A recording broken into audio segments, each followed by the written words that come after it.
The jacket hit me square in the face. Adrian Blackwood had a severe case of mysophobia. The moment I stepped out of the car in the underground garage, he flung the light gray cashmere coat at me as if it were contaminated. The zipper caught my cheekbone. A sharp sting bloomed, and for a second the world went white. "I've told you 100 times not to leave your things in my car," he said, voice tight with disgust. He took a half step backward, the same way he did whenever I came home from the restoration studio, carrying the faint scent of adhesive or paper dust. I didn't cry. I didn't raise my voice.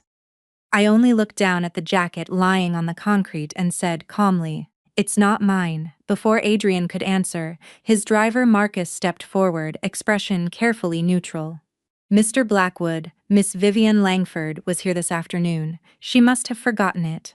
Adrian froze. In the next breath, the disgust vanished from his face as if someone had flipped a switch. "Vivian's health is fragile," he murmured.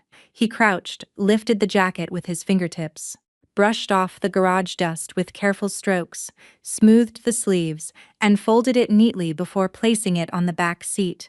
In that single moment I understood, with perfect clarity, how filthy and ridiculous my 3-year marriage had become. The garage was silent except for the low hum of the ventilation system. Marcus stood by the hood, hands still resting on a suitcase, looking profoundly uncomfortable. The 2 security guards, who had started forward to help, stopped dead when they saw Adrian's expression.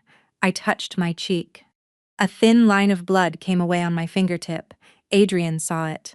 His gaze flickered, but he did not step closer. He only finished, arranging the jacket with the same reverence he had never once shown anything that belonged to me.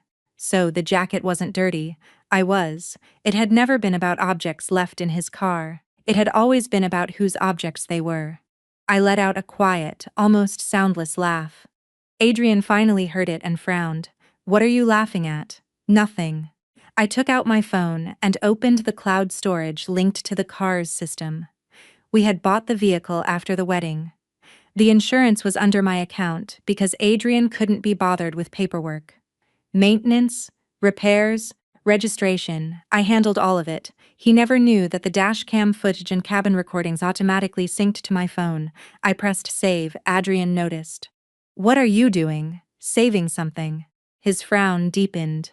"Evelyn, don't make a scene." I had heard that sentence too many times. When his mother pointed at me and said art restorers were nothing but walking dust, he said, "Don't make a scene." When Vivienne called in the middle of the night claiming she was frightened, and he left me with a high fever to go to her, he said, "Don't make a scene." On my birthday, while I blew out candles alone, he was at her therapist's office. When he came home, he only said, "She needs me more than you do. Be more mature." Now, after a jacket had struck my face, he was saying it again. I looked down at the ring on my finger. 3 years ago, Adrian had placed it there himself. Even then, his mysophobia had been severe, yet he had been willing to take my hand and say, "Evelyn, I'm uncomfortable with everyone else. But you're different." I had believed him.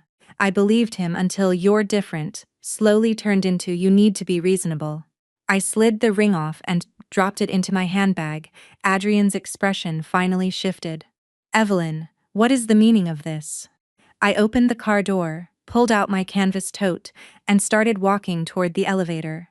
He instinctively stepped back. The bag still carried wood shavings from the studio. That single step backward weighed more than the jacket ever had. "Adrian," I said without turning, "I get it now." "And what exactly do you get?" he asked, irritation rising. I didn't answer. I kept walking. Behind me, I heard Vivian's voice. "Adrian?" She approached from another car, one of his black coats draped over her shoulders. Her face was pale, eyes red as if she had just been crying. When she saw the scratch on my cheek, she covered her mouth. "Evelyn, you're hurt. Was it because of my jacket?" Adrian's attention snapped to her at once. "Why did you come down? I told you to wait upstairs." "I remembered I left my jacket in your car," she said softly. I was afraid Evelyn would misunderstand. She looked at me, gaze soft as water. "I'm so sorry. I wore it to the hospital today. It might still smell of disinfectant. Please don't be upset. The hospital, My eyes drifted to the jacket's pocket. When Adrian had folded it earlier, the corner of a white receipt with blue lettering had peeked out, a payment slip. I didn't try to read it. I only looked at him. Her things can stay in your car. Adrian's face darkened. Her health is frail. Must you pick a fight about this right here? I was only asking. And what is there to ask? He rubbed the bridge of his nose. Evelyn, don't make yourself look so unbecoming. Fine, I said. A flicker of triumph crossed Vivian's eyes. She reached for the jacket, but Adrian pulled it back. It's dirty now. I'll have it cleaned. I almost laughed out loud. He was disgusted by the dust from the garage floor, yet not by her. He thought I was unbecoming, yet could not see the absurdity of his own behavior. Before the elevator doors closed, Marcus called after me, voice low, Mrs. Blackwood. I turned. He glanced at Adrian, then said quietly, I saw everything. Marcus, Adrian snapped. Marcus fell silent. I gave him a small smile. Thank you. The mirrored walls of the elevator reflected the red mark on my cheek with perfect clarity. My phone vibrated. A notification that the dash cam footage had been successfully saved. I named the file the jacket, then turned off location sharing. For 3 years Adrian had always known where I was. Studio, supermarket, hospital, the Blackwood estate, the pharmacy. I had been an automated system available on demand. Quiet, clean, always reachable. Now the system was offline. When the elevator reached the ground floor, I walked out into the night air. A fresh message from Adrian lit the screen. Come upstairs, don't make me say it twice. I deleted it. The sting on my cheek felt almost clarifying. I did not go upstairs.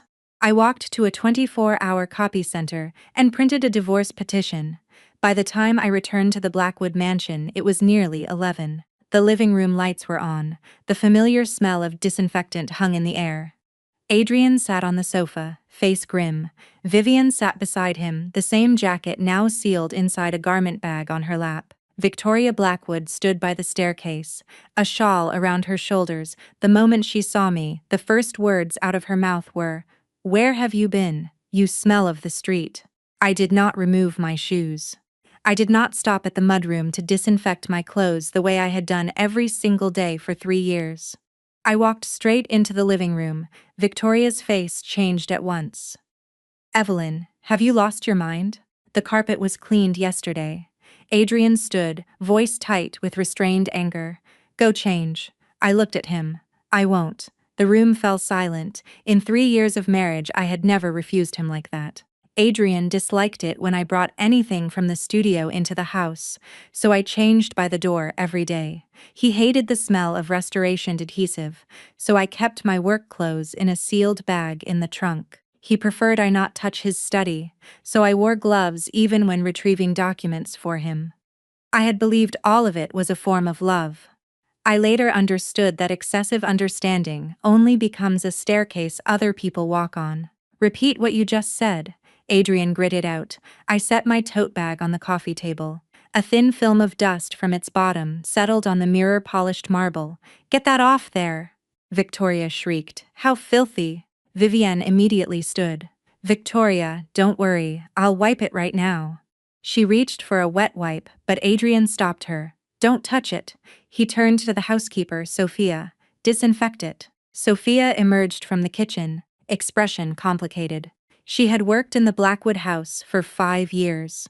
In the past 3, she had watched me give Victoria her nighttime medication, quietly tidy Julian, Adrian's wine-stained suits after corporate parties, and retreat to the bathroom after being scolded for being unclean. She held the disinfectant spray but did not move. There's no need, I said. I'm going upstairs to get my things. Your things? Adrian sneered. Decided to run away from home again. I took the freshly printed divorce petition from my bag and placed it on the table. My documents, Victoria gasped. Vivian's fingers tightened slightly. Adrian saw the cover sheet and his face turned grim. Evelyn, are you done playing games? I'm not playing, I said. I've prepared a preliminary draft. Our lawyers can discuss the division of assets. He looked at me as if I had lost my mind. And this is all because of a jacket? I met his eyes. Adrian, do you really think this is just about a jacket? He didn't answer. He knew it wasn't. He simply refused to admit that for 3 years his so-called misophobia, his rules, his necessary measures had been directed solely at me. Evelyn, don't do this. Vivienne's eyes turned red. This is all my fault. I shouldn't have left the jacket in the car. Adrian didn't mean it. He's just very particular about hygiene. I looked at her. Then why, after being so particular, did he pick it up for you? She turned pale. Adrian stepped in front of her, shielding her. That's enough. If you have a problem, take it up with me. Leave her out of it. I pushed the petition toward him. I am taking it up with you. Sign it. Adrian's eyes blazed. He snatched the document and tore it in half without reading a word. The scraps fluttered to the floor. Victoria exhaled in relief and immediately smirked. A divorce? And you think you can manage? Evelyn, who helped you find a hospital for your mother's surgery? When your studio was on the verge of bankruptcy, who allowed you to live in the Blackwood house? You should be grateful. She had said versions of this many times. Every time I had remained silent, because my mother had indeed undergone major surgery 3 years earlier, and Adrian had connected us with specialists. But I had paid for the surgery by selling the old house my grandmother left me. I had paid for every subsequent treatment with money I earned myself. He made one phone call, and the Blackwood family took 3 years of my life. I didn't explain. Explanations are better saved for when they matter. I bent, collected the torn pieces and put them back in my bag. I'm giving you 1 day to cool off, Adrian said coldly, watching me. I am perfectly calm. I turned and went upstairs. At the master bedroom door lay a light gray plush rug Adrian had specially ordered. Street dust, he said, could not be brought into the bedroom. For 3 years I had stopped at the threshold every night as if waiting for permission. Tonight I did not stop. I pushed the door open and walked in. I opened the closet. My clothes occupied a narrow section on the left. His suits, dark, sorted by color, material, and season, hung in perfect order. A tie given to him by Vivienne lay on the jewelry tray. The cufflinks I had given him sat in the furthest corner of a drawer, still in their unopened box. I packed my documents, bank cards, studio keys, medical records, and a flash drive into a suitcase. The flash drive contained electronic records of every household and medical expense the Blackwood family had incurred over the past 3 years. I used to keep those records to make sure nothing was missed. Now they would become leverage. My phone lit up with a message from an unknown number. It was a photo of Vivienne and Adrian standing in his private study. On the desk sat a glass of warm water. That study was a place I, his wife, entered only while wearing gloves. Yet Vivienne could stroll in wearing his clothes and drink from his glass.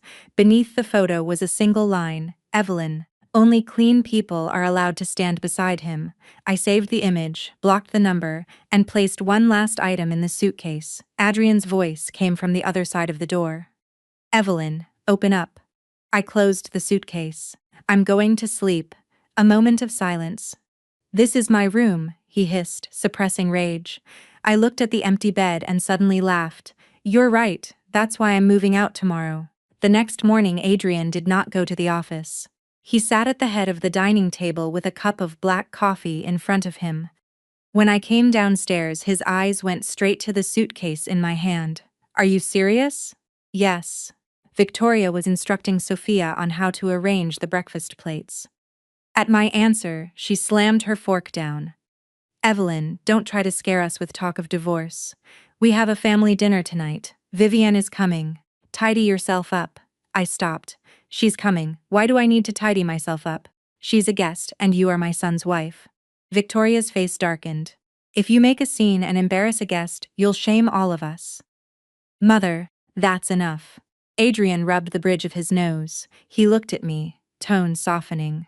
Let's talk after dinner. I understood the plan perfectly. He wanted me to maintain appearances in public, then dismiss everything in private with a quiet. You misunderstood. I would have played along before. I used to be afraid of upsetting my parents, afraid of gossip, afraid of admitting that 3 years of marriage had been a failure. Now the only thing I feared was continuing to rot inside this house. I'll be there, I said. Adrian's face relaxed slightly. He thought I had given in, At 7 that evening, the Blackwood country estate blazed with light. Every relative had gathered. Vivienne arrived before I did. She wore a white dress with one of Adrian's spare shirts draped over her shoulders. I recognized the shirt. There was a small silver hidden button on the cuff that I had sewn on the previous year. Back then, he had been disgusted by the smell of adhesive on my hands and made me wash them 3 times before allowing me to touch the fabric. Now Vivienne sat beside Victoria, receiving compliments, just as beautiful as when you were a child. Adrian, you must take good care of her. Vivienne, now that you're back, you should stay. What could be better than being home? When I walked in, the laughter died for a moment. Victoria looked me up and down. Why are you dressed like that? You can't even dress properly for a family dinner. I was wearing a dark long dress. Faint, indelible traces of paint from restoration work remained on the cuffs, but the dress itself was clean. Auntie Evelyn works hard, Vivienne said lightly. Perhaps she didn't have time to change. The sentence, spoken so gently, painted me in an unflattering light. Adrian, sitting beside her, said nothing. I found an empty seat, the farthest one from him. He noticed and frowned. As dinner began, Vivienne suddenly started coughing. Adrian immediately set down his silverware. What's wrong? Nothing, she said quietly. I think I caught a chill. He stood and draped his suit jacket over her shoulders. The movement was so natural it looked practiced. Several older relatives exchanged glances and smiled. Someone joked that Adrian still doted on Vivienne exactly as he always had. Evelyn, don't be offended, Victoria said, deliberately looking at me. They grew up together. They have a special bond. I served myself some vegetable salad. I'm not offended. Adrian looked at me, clearly displeased by my composure. Vivienne kept her head down, smiling, then suddenly spoke. Evelyn, I wanted to apologize. You and Adrian argued yesterday because of that jacket, right? The table fell silent. It was all my fault, she continued. I know Adrian has mysophobia and doesn't like other people's things in his car, but I felt dizzy and forgot to take it with me. Before she could finish, Adrian said, It's not your fault. I put down my fork. Then whose fault is it? Evelyn, don't be sarcastic at a family dinner. His voice turned cold. I'm just asking. She left her jacket in your car and it's not her fault. But the fact that I was hit in the face with that jacket, that's me being sarcastic. What is that tone? Victoria demanded, outraged. Evelyn, don't blame Adrian. Vivienne's eyes immediately reddened. He really didn't mean to hit you yesterday. He just thought it was your thing. The moment the words left her mouth, she seemed to realize she had misspoken and hastily covered her lips. But everyone at the table understood. He thought it was my thing, so throwing it was acceptable. He discovered it was hers, so it had to be cherished. Adrian's face changed. I laughed. That was stated quite clearly. I took the second divorce petition from my bag. This time it was not a simple draft from the copy center, but the official document Claire Donovan had sent me that afternoon. I placed it on the Lazy Susan and gave it a gentle push. The document glided across the table to Adrian. Since everyone is here, let them be witnesses. Victoria shot to her feet. Evelyn. Adrian grabbed the document, gaze ICC. Do you have to take it this far? I'm not taking it anywhere, I said. I'm notifying you. He slammed the petition onto the table. I don't agree. Then we'll go to court. After those words, a dead silence fell over the table. Adrian stared at me as if seeing me for the first time. He had always believed I could not survive without him. Without the Blackwood home. Without the status of Mrs. Blackwood. Without the occasional crumbs of affection he offered. He had forgotten that I had never lived off his money. Evelyn, did you misunderstand something between Adrian and me? Vivienne suddenly began to cry. I can leave. I'll never see him again. Please don't get a divorce because of me. She stood, body swaying. Adrian immediately supported her. She leaned against his chest, tears streaming. The scene looked touching, like a pair of tragic lovers cornered by a villainous wife. Look what you've done to her. Victoria pointed a finger at me. I picked up my bag. Then I won't do it anymore. Where are you going? Adrian's low voice called after me. To the studio. If you dare walk out that door today, you don't have to come back. I stopped and turned around. Fine, this time I left no room for anyone. I walked to the entryway. Behind me, the whispers of relatives began. What a temper. Adrian put up with her for 3 years. She's a restorer, right? Spends all day with old junk. No wonder her personality is strange. The door opened and night air rushed in. I heard Adrian say from behind me, "Evelyn, you'll come back and beg me." I did not turn around. My ride had already arrived. Claire Donovan was behind the wheel. She rolled down the window and waved. "Eve, let's go." I got in. The moment the door closed, the lights of the Blackwood estate were left behind. "You sure you're not going back?" Claire looked at my face. I fastened my seatbelt. "I'm not going back." My phone vibrated. A message from Adrian. "Without the Blackwood family, you are nothing." I took a screenshot, sent it to Claire, and added it to the evidence folder. I moved back into the small apartment above my studio. The room was modest: a bed, an old desk, a row of restoration tools. The air smelled of paper, wood, and the slightly bitter scent of adhesive. Adrian had always hated that smell. That night I slept the most peaceful sleep I had known in 3 years. At 7 the next morning the phone rang. It was Victoria. I did not answer. At 8 Sophia called. I picked up Mrs. Blackwood. Her voice was anxious. "What is Mrs. Victoria's blood pressure medication? Her head was spinning this morning and Miss Vivian can't find it." I sat up in bed. "Third shelf in the medicine cabinet, blue label. Take it 30 minutes after a meal. Her pressure was high last week. She shouldn't have strong tea today." Okay. Sophia sounded relieved. After a pause she added quietly, "Mrs. Blackwood, when are you coming back?" I looked at the light outside the window. "Sophia, I'm not going back there anymore." Silence on the other end. "I'll prepare and send you all the care notes," I continued. "Let Adrian hire a professional caregiver." After hanging up, I exported every care spreadsheet from the past 3 years.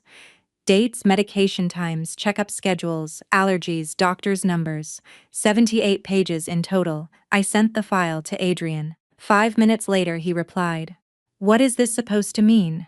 I wrote back, "A handover of duties." He did not reply again. At 10 the property management company called. "Mrs. Blackwood, it's time for the maintenance on the central water purification system at the mansion. You always used to schedule it. Should we contact Mr. Blackwood this time?" "Contact Mr. Blackwood." At 11 the dry cleaner called. "Mrs. Blackwood, Mr. Blackwood's suits are ready. Should we deliver to the old address? Please remove my association with all orders from the Blackwood family." At 2 in the afternoon, the hospital's physical therapy department reminded me of Victoria's scheduled checkup. I forwarded the call to Adrian. At 4 a secretary from his company called. "Mrs. Blackwood, Mr. Blackwood is going on a business trip tomorrow. Where is his passport?" "I don't know," I replied, "but you always used to. The past is the past." I hung up. In the studio, my assistant Leo peeked out from behind a shelf. "Eve, you have such a powerful aura today." I was restoring an antique ledger from the late 19th century. "I guess I slept well." He looked at the scratch on my face. "Did he hit you?" "He didn't hit me. He threw a jacket."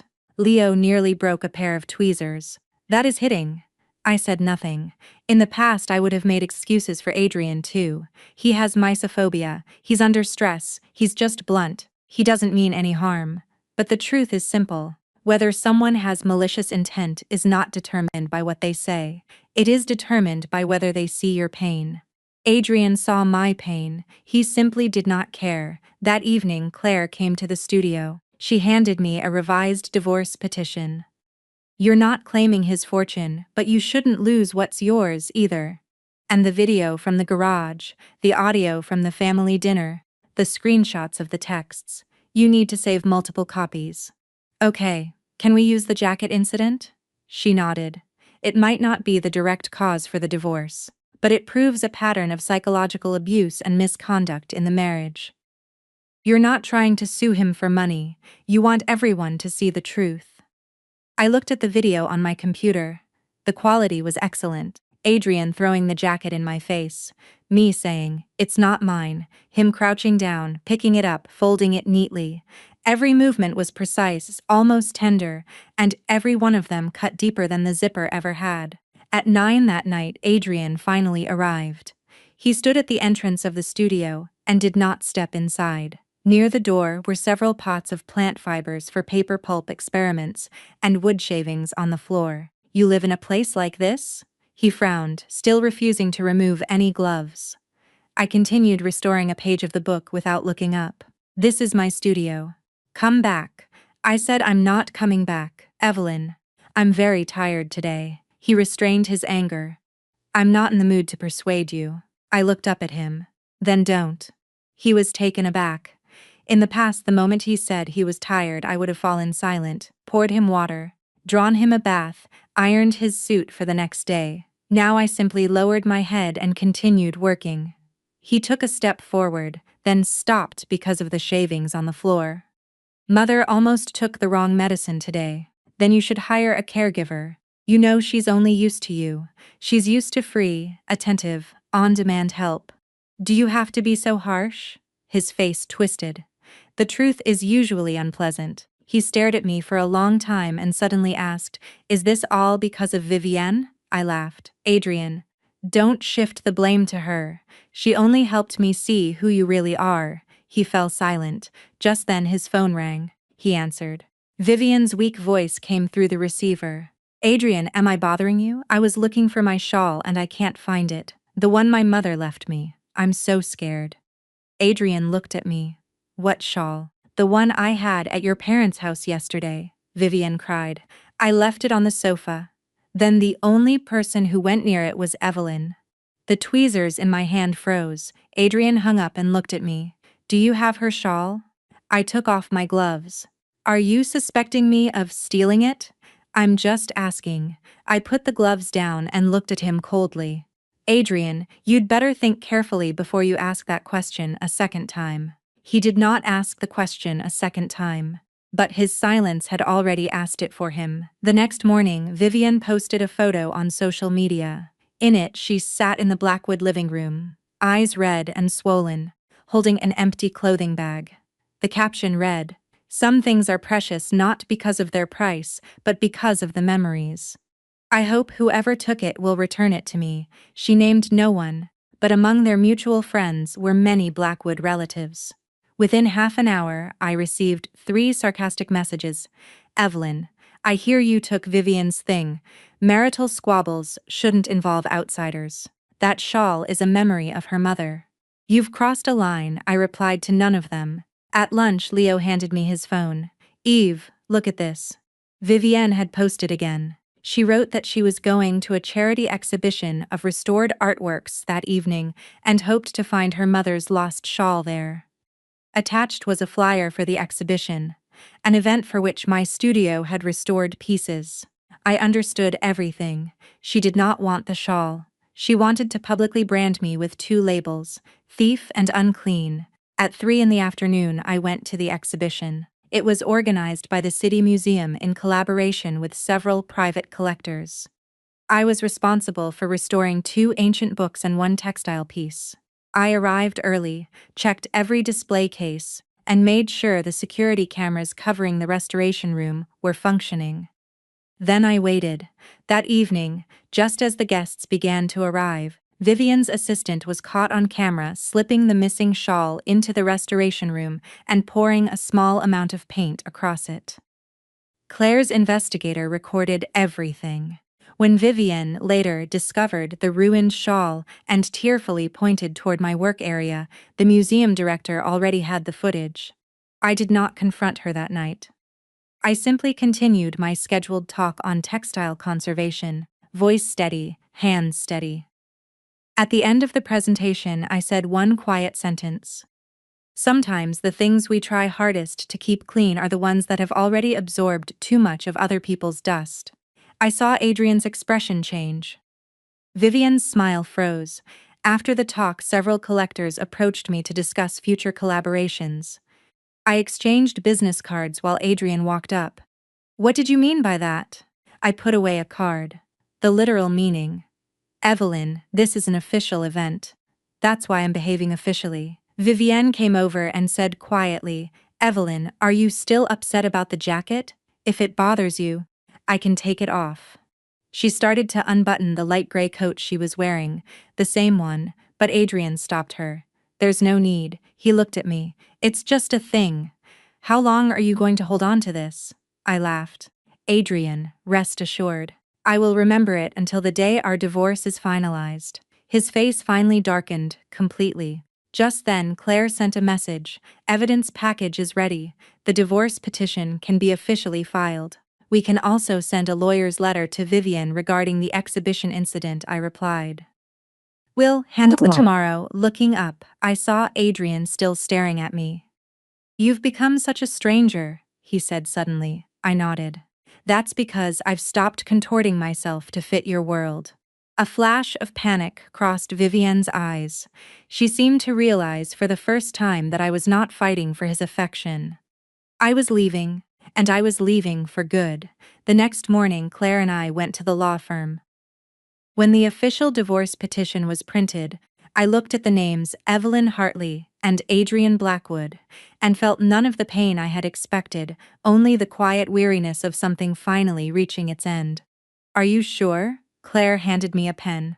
I've been sure for a long time, I said, and signed. The agreement stipulated that premarital assets remained with each party and marital property would be divided according to the law. I made no claim on the Blackwood mansion or Adrian's company shares. I demanded only reimbursement for the significant family expenses I had covered during the 3 years of marriage, and I wanted Vivienne held accountable for the staged incident at the exhibition. You're not greedy, Claire said, but don't let them think you're a pushover. I smirked. I used to be so afraid of being seen as greedy. That afternoon, Adrian received the lawyer's letter. He came straight to the studio.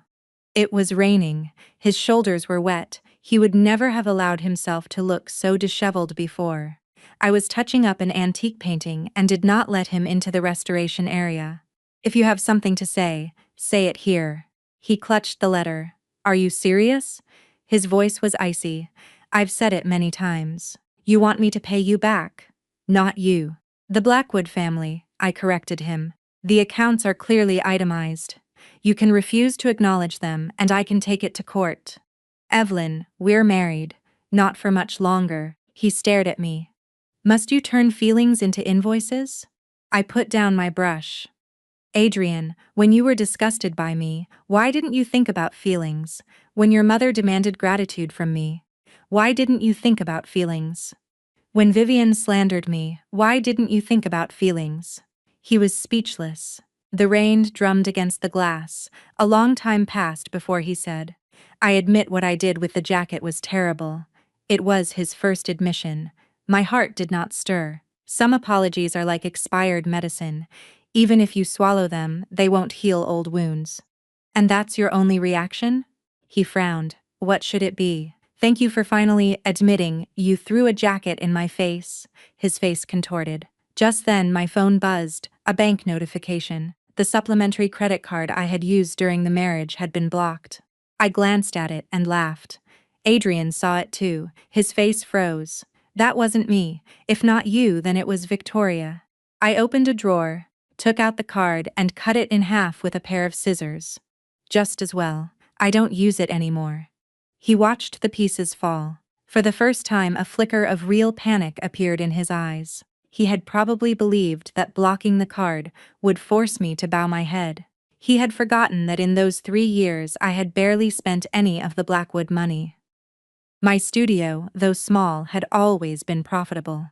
My mother's condition had stabilized after her surgery. I was not a canary in a gilded cage. I had simply, once voluntarily folded my own wings. Evelyn, you weren't like this before, he said quietly. I used to love you, I answered calmly. Now I don't. He froze completely. It was the first time I had said the words out loud. No tears, no shouting, no resentment, only a fact. The statement hit him harder than any accusation. The phone rang again. A message from Vivienne. Evelyn, can we meet? I want to talk about Adrian. I turned the screen toward him. Your darling is looking for me. His face darkened. He reached for the phone. I pulled it away.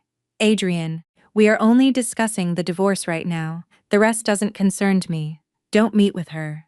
His voice lowered. I looked up. Why? He did not answer. Perhaps he himself suspected that Vivienne was not as innocent as she appeared, but he was afraid to find out. Finding out would mean admitting that his preferences all these years had been a carefully maintained illusion. I replied to Vivienne 7 SM. The Stonebridge Cafe, Evelyn, you can't stop me. I put the phone away. He stood by the door. Raindrops dripped from his umbrella onto the floor. In the past, he would have immediately winced at the mess. This time, he did not seem to notice. Too bad I no longer needed this belated change. I chose the Stonebridge Cafe myself. The main dining area had security cameras, and the tables were spaced far apart, perfect for a conversation that needed to be remembered.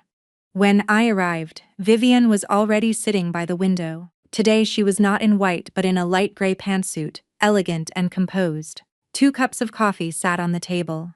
She pushed one toward me. Evelyn, I remember you like Americanos. I did not touch it. Get to the point. She smiled. You really have changed. You used to be so polite to me. I used to think you had a conscience. The smile froze. She leaned back, and the mask of meekness slowly slipped away.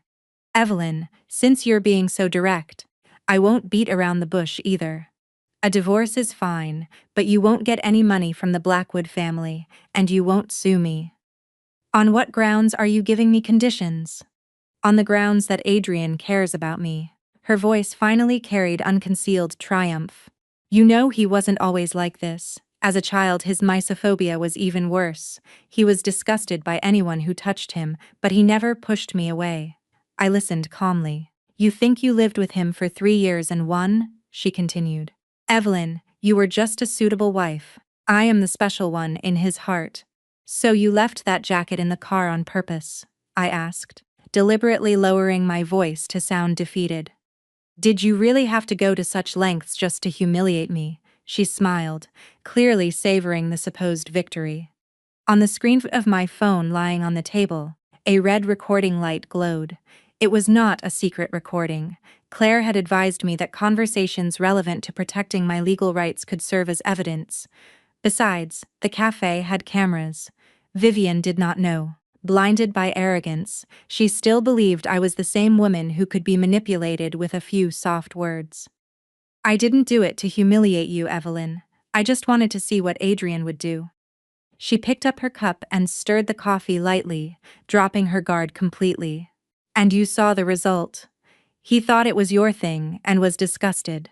He found out it was mine and immediately picked it up. My fingers tightened slightly, not from pain, but because the scene flashed before my eyes again. I quickly relaxed. Vivienne, completely unaware that she was handing me the evidence I needed, continued with a dismissive scoff.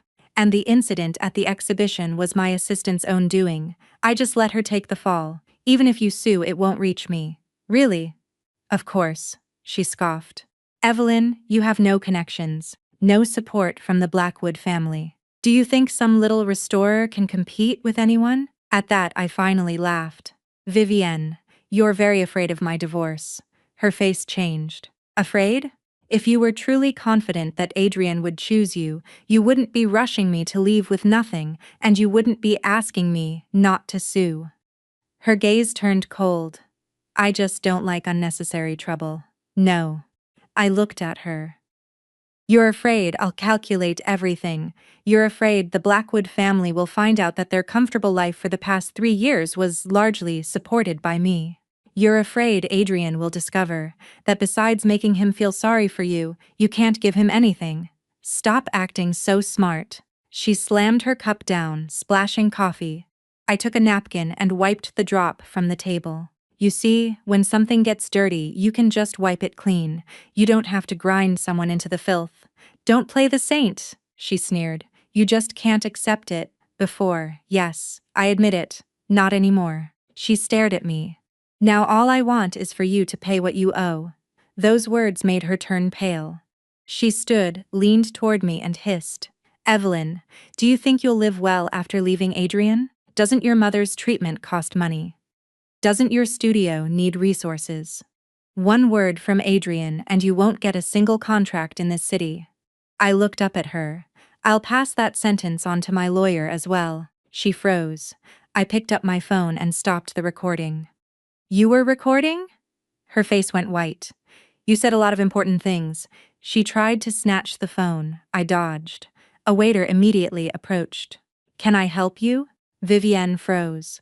I stood and paid the bill. As I left, I looked at her one last time.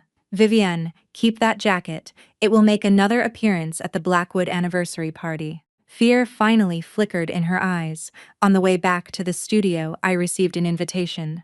Adrian's grandmother's 80th birthday. Victoria had personally ordered it delivered. Tucked inside was a note. If you still consider yourself part of this family, come and apologize to Vivienne. I photographed the note and sent it to Claire. She replied, the chain of evidence is complete. See you at the party. I watched the city lights flash past the window. 3 years ago, I had walked into the Blackwood house in a wedding dress. Everyone said I was lucky. 3 years later, I would walk in wearing my own clothes, and I would take back the dignity they had stripped from me. The birthday was a grand affair. The hotel ballrooms was laid with a red carpet. Baskets of flowers stood at the entrance. When I arrived, most of the guests had already gathered. Victoria, standing at the door, scowled when she saw me. So you remembered after all. I handed her a gift box. It's Grandma's birthday. I came to congratulate her. Don't think that by pretending to be obedient you can fix everything, she sneered. You will apologize to Vivienne later. Don't embarrass us in front of everyone. For the jacket or for the shawl? I asked. Victoria's face tensed. Evelyn, a woman should be sensible. She lowered her voice. Adrian has been having a hard time lately. Must you push for a divorce? What will people think of the Blackwood family? And what will people think? I looked at her. That I'm making a scene, or that you're doing indecent things. She trembled with rage. Adrian came out of the ballroom. Seeing me, he gave me a complex look. Vivienne was not at his side today, but she was nearby in a light-colored evening gown with that same light gray jacket draped over her shoulders, deliberately reminding everyone who the real protected person of the Blackwood family was. When the party began, Grandma sat at the mains table. She was elderly and hard of hearing, but she had always been kind to me. I went to congratulate her.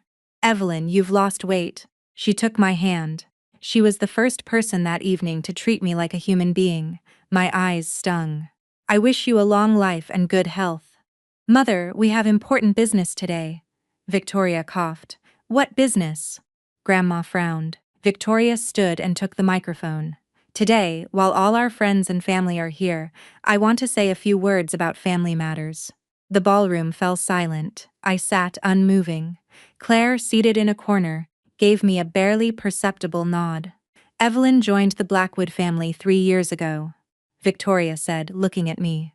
We believe we have not wronged her in any way, but recently, due to a small misunderstanding, she has initiated a divorce, brought turmoil into our home, and dragged an innocent Vivienne into it. Vivienne lowered her head, shoulders trembling. Vivienne grew up with Adrian. Her health is frail. We care for her out of kindness. I hope that today, in front of everyone, Evelyn will apologize to Vivienne and this incident will be closed. All eyes turned to me, sympathy, ridicule, but mostly curiosity. Adrian sat at the main table with a very ugly expression. He had apparently not expected Victoria to air the matter in public, yet he did not stop her. He only looked at me as if expecting me to bow my head. An apology is possible, I said, standing. A flash of triumph appeared in Vivienne's eyes. Victoria also breathed a sigh of relief. But first, I continued, we need to clarify the situation. I took out a flash drive and handed it to a hotel staff member. Would you please play this? What are you planning? Victoria's face changed. On the large screen, the first video appeared. The underground garage.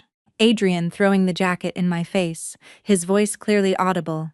How many times have I told you not to leave your things in my car? Then my voice. It's not mine. And everyone watched as he crouched, picked up the jacket, brushed off the dust, smoothed it, and folded it neatly. The frame froze on him, gently tidying the coat. A dead silence fell over the hall. Is this the small misunderstanding Victoria was talking about? I asked the crowd. Vivian turned pale. Evelyn, turn it off. Adrian stood up abruptly. I ignored him. The second video played security footage from the exhibition. Vivian's assistant placing the shawl in the restoration room and pouring paint on it to frame me. The third recording, the audio from the Stonebridge Cafe. Vivian's voice echoed from the speakers. I just wanted to see what Adrian would do. He thought it was your thing and was disgusted. He found out it was mine and immediately picked it up. One word from Adrian and you won't get a single contract in this city. Every phrase landed like a slap across the face of the Blackwood family. That's not true. The recording is edited. Vivian jumped up, trembling. Claire stood, voice clear. I am Miss Hartley's lawyer. All original files have been preserved. The security footage from the exhibition, the dashcam footage, the cafe's camera footage, all can be verified. If Miss Langford believes this is a fabrication, she is free to contact the police. Vivienne was speechless. Victoria, pale, still tried to hold her ground. Even if Vivienne was at fault, you shouldn't have aired our dirty laundry in public. I opened the last file. On the big screen, 3 years of invoices appeared. Expenses for Victoria's care, for the mansion's maintenance, for Adrian's dry cleaning, for organizing family dinners, down to the last cent. Is this also dirty laundry? I looked at Victoria. You say the Blackwood family never wronged me. Then tell me, why for the past 3 years when you went for checkups, did I have to take time off work to accompany you? When your blood pressure spiked at night, was I the one who drove you to the hospital? When you had an allergic reaction, I compiled a 78-page guide for you. And your own son didn't even glance at it. Victoria's lips trembled. Victoria, what is the meaning of all this? Grandma slammed her hand on the table. No one answered. I turned to Adrian. He stood there, pale as a ghost. Adrian, I said, you were disgusted by me, my work, my bag, the smell of paper dust on me. But the suits you wear, I took them to be dry cleaned. The medicine your mother takes, I sorted it into pillboxes. Behind every one of your respectable public appearances was me, that same dirty me, cleaning up everything. Now I'm not cleaning up anymore. A grave silence filled the hall. Evelyn. Adrian's Adam's apple bobbed. I took the divorce petition from my bag. I didn't come here today to ask you to sign. I came to notify you that we will meet in court. I placed the petition on the table, then I bowed to Grandma. I wish you a long life and good health. I won't be able to visit you often anymore. Evelyn. Grandma's eyes reddened. I turned and walked toward the exit. Behind me there was a loud slap. Victoria had struck Vivienne. You deceived me. Vivienne, crying, stammered something in her defense, but Adrian was not looking at her. He ran out after me and caught me at the hotel entrance. Evelyn, don't go. It was the first time he had ever pleaded with me like that. I only looked down at his hand gripping my wrist. Adrian, I said, aren't you disgusted by me? His hand froze instantly. I slowly pulled mine free. Don't touch me again. After the party, the gossip about the Blackwood family did not die down for a long time. I was not the one spreading it. There were simply too many guests. No one could stop them. The exhibition officially filed a claim against Vivienne. Her assistant confessed that the shawl incident had been staged at her direction. The audio and video from the cafe confirmed the threats. Adrian could not cover for her. This time Grandma herself had said, whoever is at fault will answer for it. We will not cover up such dirty business. When the rumors reached me, I was sitting outside a mediation room at the courthouse. Claire handed me documents. Adrian has agreed to a settlement divorce, but he wants to meet with you alone. No private meetings. I shook my head. I figured as much. Claire smirked. 10 minutes later, Adrian arrived. He had lost a great deal of weight. Dark circles sat under his eyes. In his hands he held a garment bag containing that same light gray jacket, perfectly clean, without a single crease. He sat opposite me and pushed the bag forward. For that day, I'm sorry. I looked at the garment bag. You should have said those words in the garage. I know it's late. His voice was low. I remained silent. I'll deal with Vivienne, he continued. I've already asked her to move out of the Blackwood house. And I won't see her again. I looked up at him. If I had heard those words 6 months ago, I would have been hurt, I would have cried, I would have asked why it took him so long to understand. But now I only feel detachment. Those are your affairs. His face paled. He seemed finally to understand that I no longer considered Vivian my rival, because I no longer needed him. I thought you wouldn't leave, he said. I thought so too. I nodded. I didn't mean to treat you that way, he spoke hastily. My misophobia is real. After my father died, I couldn't stand any kind of mess or dirt for a long time. You know that. I know. I looked at him. That's why I understood you for 3 years. But Adrian, understanding is not a license to inflict pain. His eyes turned red. I just got used to you, he said. You got used to me disinfecting myself at the door. You got used to me organizing your life. You got used to me dealing with my own hurt.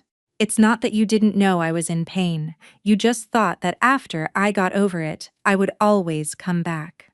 His fingers slowly clenched. Sign it. I pushed the divorce agreement toward him. He looked down at the document and did not move for a long time.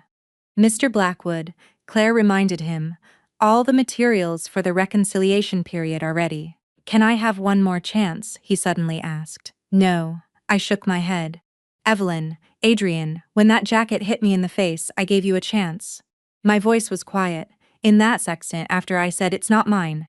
If the first thing you had asked was whether I was hurt, I might have continued to deceive myself. But you didn't. A tear rolled down his cheek. It was this time I had ever seen Adrian cry. My heart did not soften. It had been soaked in disinfectant for too long, and no longer wanted to beat so painfully for him. In the end, he signed.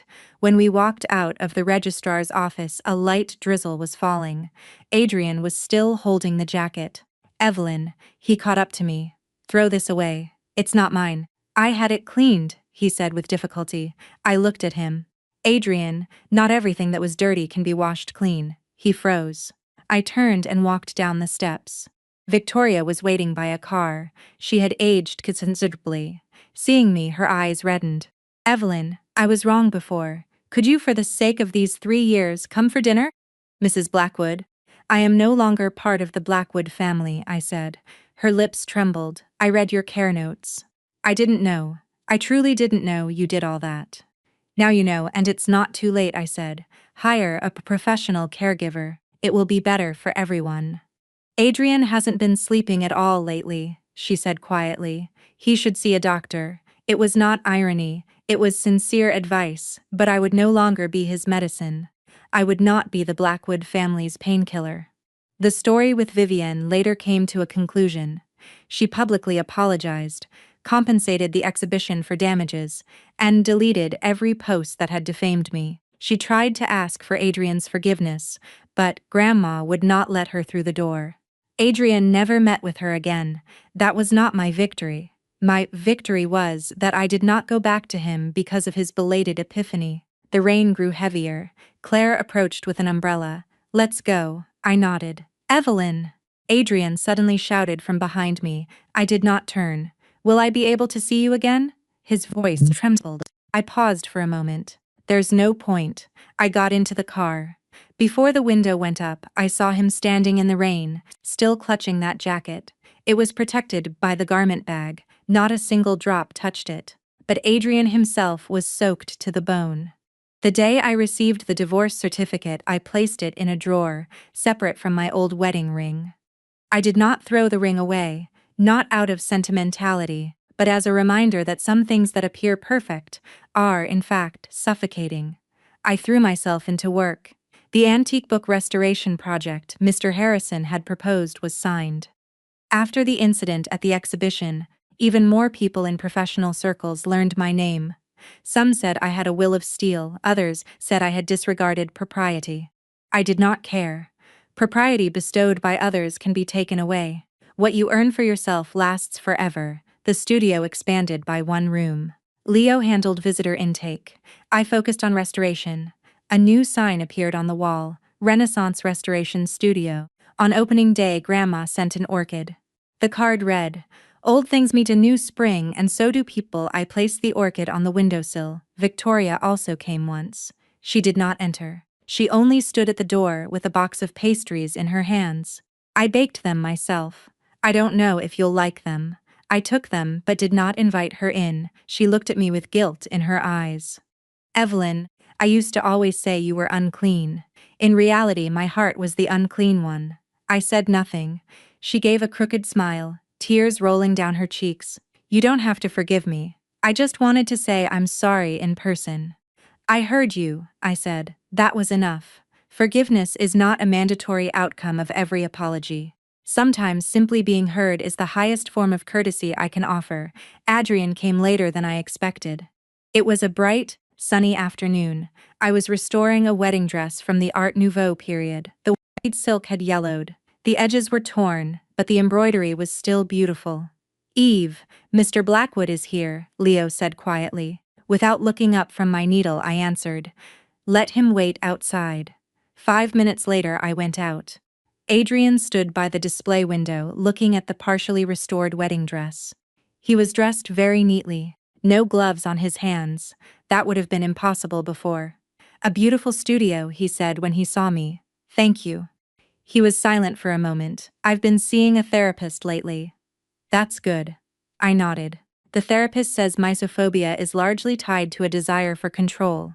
He gave a bitter smile. "Before, when you said it wasn't just misophobia, I wouldn't admit it." I remained silent. He looked at me, gaze filled with many belated emotions: guilt, regret, frustration, and a timid hope. "Evelyn, I didn't come to ask you to come back," he said. "I just wanted to return something to you." He took out a small box. Inside were the cufflinks I had given him. The unopened box was finally open. "I never wore them before," he said. "Not because I didn't like them, but because I thought your gifts were too old-fashioned. Not for me." He lowered his head, voice growing hoarse. Later, I realized I was the one who was old-fashioned. I looked at the cufflinks. I had made them myself from a small piece of old silver left over from a restoration, polishing it for a long time. I used to think he never opened the box because he was busy. I later realized that for things that are not valued, there is always an excuse. I did not take them. "Adrian, I don't take back gifts." His eyes reddened. "Then can I keep them?" "As you wish." He stood there for a long time. Finally, he asked, "Are you happy now?" I looked out the window. Sunlight fell on the restoration table. Dust motes danced in the beams. In the past, seeing dust, Adrian would have immediately frowned. Now I looked at them and only felt a sense of reality. "I'm at peace," I said. "Happiness might take time, but peace is already very good. No one calls me in the middle of the night to rush to a hospital. No one is disgusted by my work. No one pressures me with someone else's tears. No one tells me that being sensible means being at fault." Adrian nodded. He turned and walked away. At the door, he turned back. "Evelyn, I'm sorry." "I know." He waited a few seconds, as if hoping to hear something more. I said nothing else. He finally understood. This was it. Not every "I'm sorry" is followed by an "it's okay." Sometimes it is simply followed by "I know." After he left, Leo peeked out from behind a shelf. "Eve, are you not sad at all?" I thought for a moment. "A little." He looked at me with concern. "But not much." I smiled. We laughed together. That afternoon I continued restoring the wedding dress. The needle passed through the old silk, the threads slowly pulling the torn edges together. Restoration is not about returning something to a pristine state. It is about being able to stand tall again while still bearing the scars. Just like me, in the evening before closing, I received a text from an unknown number. "Evelyn, I'm moving abroad. You won." I did not have to guess to know it was Vivienne. I did not reply. She used the word "won" incorrectly. I was never trying to defeat her. I had simply finally stopped losing to the past version of myself. I turned off my phone and locked the studio door. The streetlights came on outside. My reflection appeared in the display window. Without a wedding ring, without the status of Mrs. Blackwood, and without someone's jacket flying at my face. Just me.